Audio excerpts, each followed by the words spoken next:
मेरा नाम पूजा है। मैं दिल्ली से पटना जा रही थी और ट्रेन लेट होने की वजह से रात हो गया था, तो मैं ऑटो बुक कर ली और ऑटो वाले ने मुझे अकेला देखकर रात में मेरे साथ किया।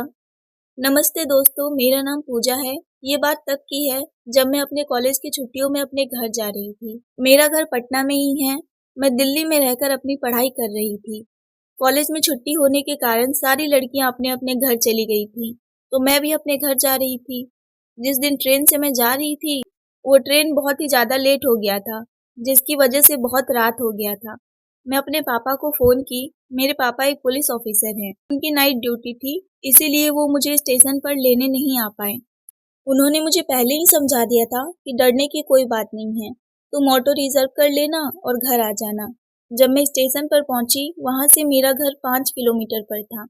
मैं 10 मिनट तो इंतज़ार की कि कोई ऑटो मिल जाए तो मैं अपने घर चली जाऊंगी, लेकिन आधी रात होने की वजह से कोई भी ऑटो नहीं जा रहा था। लास्ट में मुझे ऑटो रिजर्व करना ही पड़ा। मैं सोच रही थी कि खास ऑटो में और भी पैसेंजर होते तो मुझे इतना डर नहीं लगता। मैं अंदर ही अंदर बहुत घबरा रही थी और ऑटो वाला मुझे बार बार घूर रहा था। मुझे बहुत डर लग रहा था कि कहीं वो मेरे साथ कुछ गलत ना कर दे। आधी रात होने की वजह से मैं और भी ज़्यादा घबरा रही थी। मैंने अपने पापा को मैसेज किया कि पापा, मुझे बहुत डर लग रहा है। पापा ने कहा, कुछ नहीं होगा बेटा, तुम मुझे कॉल पर लगाकर छोड़ देना और गाड़ी नंबर नोट कर लो, तभी तुम उस ऑटो में बैठना। मैं गाड़ी नंबर अपने पापा को भेज दी और मैं कॉल पर थी। साथ ही मैंने अपने पापा को लाइव लोकेशन भी भेज दिया था, जिससे उन्हें पता चलते रहे कि ऑटो कहाँ जा रहा है। फिर मैंने देखा, ना जाने ऑटो वाला मुझे क्यों बार बार ऊपर से नीचे तक घूर रहा था। मैंने उससे पूछा, भैया कितना पैसा होगा ऑटो रिजर्व करने का? उसने मुझे 400 बोले। मैंने कहा, भैया ये तो बहुत ज़्यादा है। उसने कहा, देख लो मैडम, रात का समय है, कोई भी ऑटो उधर नहीं जा रहा है, लेकिन मैं आपको लेकर जा रहा हूँ। तो मैंने कहा, ठीक है चलो। 400 रुपये में मैंने ऑटो रिजर्व कर ली। ऑटो वाले की नीयत मुझे ठीक नहीं लग रहा था। जब मैं ऑटो में बैठी तो वो मेरा सामान मेरे हाथ से छीन लिया और बोला कि मैडम आप बैठो, मैं रख देता हूँ। उसने मेरे सामने ही सब सामान रख दिया और आगे बैठकर शीशा मेरी तरफ कर दिया और उस शीशे में से मुझे देख रहा था। मुझे बहुत गुस्सा आ रहा था और डर भी लग रहा था। मैं कुछ कर भी तो नहीं सकती थी, क्योंकि मैं मजबूर थी। मुझे अपने घर कैसे भी पहुंचना था, लेकिन मेरे पास कोई दूसरा रास्ता नहीं था। आखिरकार मुझे घर तो जाना ही था। जब ऑटो कुछ आगे बढ़ा और सुनसान रास्ते पर पहुंचा, तब मेरी घबराहट बहुत ज़्यादा बढ़ गई थी और ऑटो वाले ने मुझसे कहा, क्या कोई बात है? आप इतना डर क्यों नहीं है मैडम? जब मैंने उसके मुंह से ये बात सुनी तो मेरी तो जान ही निकल गई। मैं सोची कि ये जान गया है कि अब मैं डर गई हूँ, कहीं ये मेरा फ़ायदा ना उठा ले, मेरे साथ कुछ गलत ना कर दे। फिर उसने कहा, मैडम आप डरो नहीं, आप कहो तो मैं ऑटो के सारे पर्दे गिरा देता हूँ। मैंने उसे तुरंत मना कर दिया कि नहीं नहीं। उसने कहा, अरे मैडम, रात का समय है, किसी ने इधर देख लिया कि आप अकेले जा रहे हो और लड़की हो तो कुछ भी हो सकता है। मैंने कहा, अच्छा तो फिर ठीक है, गिरा दो। उसने जब ऑटो के पर्दे गिराए, तब मेरे पास बोलने के लिए कुछ शब्द नहीं थे। बस मेरा दिल ही जान रहा था कि उस वक्त मैं कितनी डरी हुई थी। वो ऑटो के पर्दे गिरा के फिर से ऑटो चलाने लगा और मुझे लगातार घूरे जा रहा था। फिर वो ऑटो ड्राइवर मुझसे कह रहा था कि मैडम आप बहुत खूबसूरत हो। इतने में दो लोग ऑटो के आगे आकर खड़े हो गए और ऑटो रुकवा रहे थे। वो ड्राइवर ने भी ऑटो रोक दी और कहा कि नहीं, आप सबको साथ नहीं लेकर जा सकता, क्योंकि मैडम ने ऑटो रिजर्व किया है। उन दोनों लड़कियों ने धमकी दी, अगर तुम हम लोग को नहीं लेकर जाओगे तो हम इस लड़की को लेकर भाग जाएंगे। और आगे बोले, क्यों तू अकेले ही इस लड़की के साथ मजे लेना चाहता है? ये सुनकर तो मैं बहुत घबरा गई थी, लेकिन मैं कुछ नहीं बोली। ऑटो वाले ने कहा, नहीं ऐसी बात नहीं है, मैडम ने ऑटो बुक किया है, मैं इनको उनके घर पर छोड़ने जा रहा हूँ।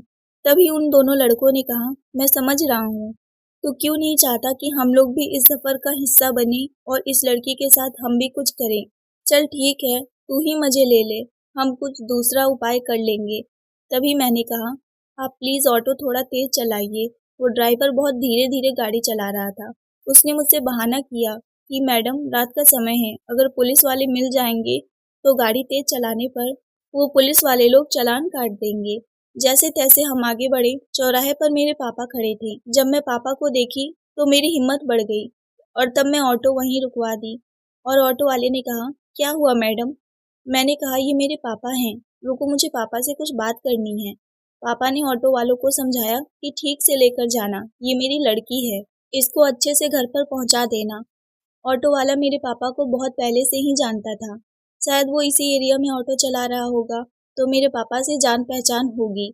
ऑटो वाले ने मेरे पापा से कहा ठीक है सर, मैं पहुंचा दूंगा। अब ऑटो वाले की नीयत एकदम से बदल गई थी। वो मुझे कह रहा था, बहन आप मुझे पहले क्यों नहीं बताई कि आपके पापा का नाम ये है? मैं तो आपको बिना पैसे के ही घर पर छोड़ देता। और कह रहा था, अब आपको डरने की कोई ज़रूरत नहीं है, घर बहुत नज़दीक आ गया है और मैं भी आपका भाई जैसा हूँ। सब ऑटो वाले एक जैसे नहीं होते मैडम।